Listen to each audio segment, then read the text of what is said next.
Hi friends, TGIF. I don't know about you, but it's been a week. So we're into February, and I gotta tell you, there's just a multitude of things related to health that we can talk about in February. And every year, my theme, because I have a theme or topic of choice that I like to focus on with my clients or my newsletters or blogs, whatever, in February, it's always heart health. And even though it's the same topic, we're always talking about something different because there's so much related to heart health and what you can do to improve your heart health. And, it's never ending. So considering how bad our heart health is as a country, it's pretty important. So what I wanted to do was just kind of spend a couple minutes today and tell you a couple things that I have for you. And one, I have a new guide for you because it's game day weekend. Super Bowl weekend is a huge weekend for food. It is the second biggest food event, despite the game. There's so much around the food and gatherings and parties and all that stuff. So I created a super healthy game day guide for you to have some ammunition to go into this weekend, go into your parties or whatever you're doing. Or not, maybe it's not even related to the game, but you can use if not, let's see, yeah, you can use everything that I put into the guide aside from game day weekend. But there's recipes, there's lifestyle tips, there is a gathering checklist if you're going to a party or you're going to have a party, just a couple things that you can think about and plan for to navigate your health better and that sort of thing. Also, there is a section, it's going to sound a little weird, but roll with me here. I wrote basically a section on chicken wings and the truth bombs surrounding chicken wings. And I heard a statistic this past week that inspired this section of the guide. And I realized just how many people don't understand how bad chicken wings are for your health when you just go out into a restaurant or order them carry out. And it's just crazy. But I want you to know why it's crazy and why it's something that you might want to reconsider if your health is suffering or if you are just coming into this information that I share with you in the guide as kind of newfound knowledge. So I want you to be educated because education leads to empowerment on your part and taking ownership, more ownership, and a greater depth of ownership over your health. So, okay, if you want this guide, all you have to do is put a number 1 in the comments below this video. And if I don't have it already, which you likely know if I do or don't, PM me your email address so I can send you the guide. And that's it. Yeah, nothing else. That's all you have to do. If you have questions, let me know, but it's pretty simple. Just put a 1 in the comment section and PM me your address if I don't have it already. Okay, so as far as February's Heart Health Month goes, the one thing that I depicted in the, or described rather, in the guide in a little bit greater detail is how much the oils that we're consuming these days, in the abundance of them, is contributing to the downfall of our heart's health. So what I find is very few people really know this because I don't want to say it's new information, but it's been very difficult over the last 50 years to find a lot of support for not really kind of going with the status quo, which is you should be using corn oil, you should be using canola oil, you should be using vegetable / soybean oil, which soybeans are not vegetables, they're legumes. So just these little things are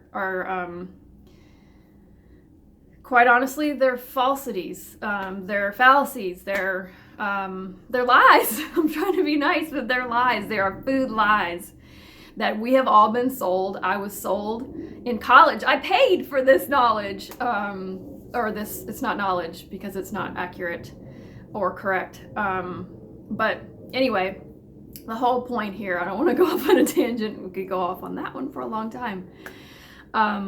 But the important thing to note is, what oils do you want to avoid when you're cooking, when you are having a salad versus, avoiding entirely and altogether.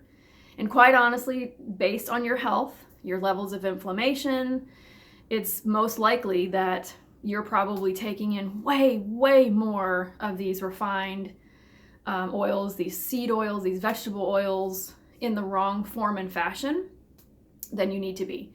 I can't tell you alone, this thought that I'm getting ready to share with you might be why you tuned in today. If this is the only thing you get, plus the guide, because you put a 1 in the comment box down below. If this is the only thing you get from today's video, awesome. What I hear and read all the time is, use olive oil, it's healthier.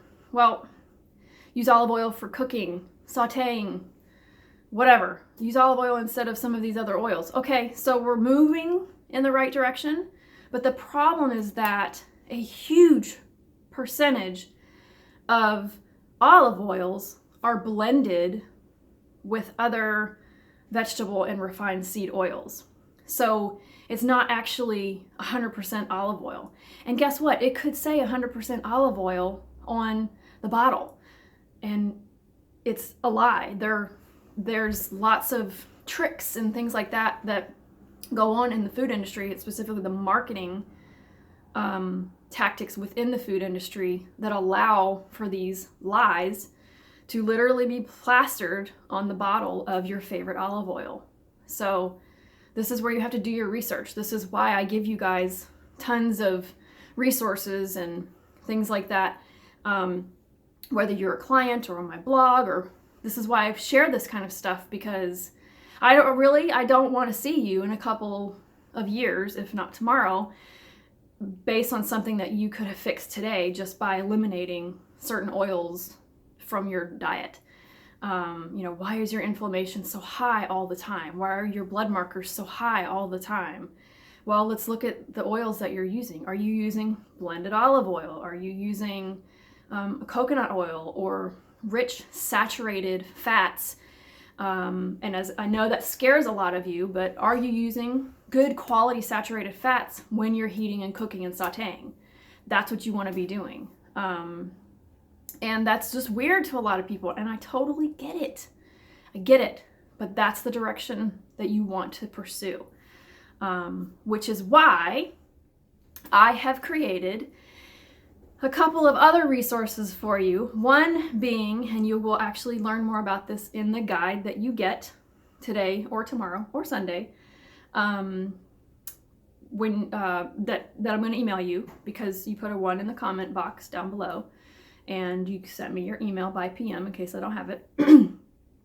You will learn more about my new service. I haven't even put it on my website yet. This is the first I've announced about it. It's called Real Food 101, and this specifically is a one-on-one session. I plan to actually hold Real Food 101 classes, but I'm not at that spot yet. Haven't pulled that trigger. So anyway, Real Food 101 is exactly what it sounds like. We're teaching you food education. We're teaching you things about these oils. Well, Monica, why is this the case? I'll tell you exactly why. We'll break down the things that are really difficult for you, mastering the art of going gluten-free. We'll do some culinary education. We'll get our hands on food in the kitchen, learn about sprouting techniques and which grains and beans are optimal for you, and what you should be consuming, what you should not be consuming, and stuff like that. So we're really just going to teach you about how to optimize your food, your diet, your food quality in a one-on-one session. So you can go to my online scheduler and schedule an appointment right now. And then obviously when you get the guide, you're going to see that you will actually get a 1 month free to my Real Food Meal Plan membership, which hopefully you've heard about me chatting about that over the last couple of months. So it's just about real food, no processed crap. It's simple. It's simple. I was going to say relatively easy, but when we think easy, we think fast, convenient, but I think we also forget that we don't want to be lazy when it comes to food. It can be quick, it can be simple, but it can be awesome and good quality. And so I tend to try and not use the word easy so much, just because I think easy sounds like lazy, and I don't want you to think about that when it comes to your food. Simple, yes. Food does not have to be complex, is really what I'm getting at. So anyway, okay, that's all I got for you today. I believe that's it. That's all that's on my list. I know that was a lot. If you want the guide, the super healthy game day guide, put a 1 in the comment box. And if I don't have your email address, PM me your email address so I can send you the guide. You can learn, you can get your education on, you can figure out how to make dairy-free ranch dressing, you can learn how to make spicy, baked, crispy chicken wings without putting yourself at risk and your heart at risk, because you're not eating crap and consuming crap, and it tastes awesome. It really does. I promise. I'm not going to eat food just because it's good for me. I want to eat good tasting food, and because it's good for me. So I don't expect anything different from you guys. Okay, have a great weekend. My team is not in the game this weekend, so I'm a neutral party, but it should be interesting. So have fun, be safe, and I'll chat with you later.